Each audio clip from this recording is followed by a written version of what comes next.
next panel down is the lens correction. Let's talk about lens correction. So the first one, which is really important, is enable profile correction. Let's see what it does on this photo. So if I enable it, okay, you see here, there used to be a lot of vignetting. And if I take it out, there is less vignetting. Not only that, you see it like here, like it's a little bit dark here. Check this out. Boom. Look at the difference. It's huge. So, I mean, let me press I so that we erase this. Most of the photos, this is going to work for me. On this one, I'll do it. But sometimes I like the vignette effect, sometimes I won't.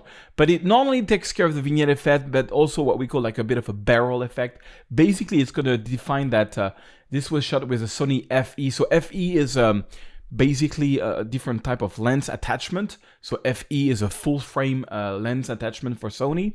And then it was shot with a 24-40. And voila. And so it handles automatically the distortion and the vignetting. And if for some reason it does not detect because something went wrong on your camera, first of all, make sure your Lightroom is up to date, because that's the big problem, is that there's cameras coming out all the time. And so they have to create a profile for every camera that's coming out. So you have to update your Lightroom. So you know, for example, let's say I would buy the Sony a7R4 right now. Lightroom won't even be able to read the raw files because it's such a new camera. So I'd have to update it or wait for Adobe to update. So they do that constantly.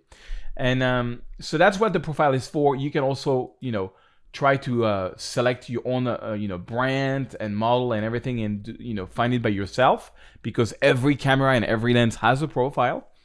So that's kind of cool. The other one that's very important, but you won't see it here, is what we call chromatic aberration.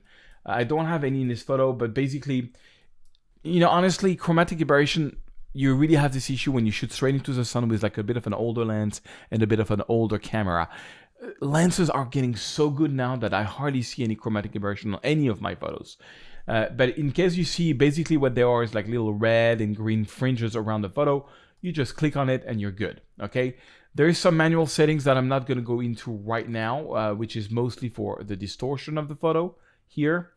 I usually never use that. And the fringe option is I use it only if there is, you know, basically if you have, oh, let me double click this to put it. Oh, by the way, I forgot to tell you, but any slider, you double click on it, it just puts it back at 0.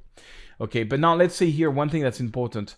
Remember when I did the unbalanced profile correction, it sort of took out the vignetting. I can go here to manual and I can probably put back some of the vignetting if I liked it.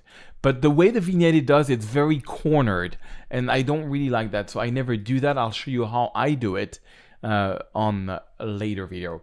So basically that's what you need to do now for the lens correction.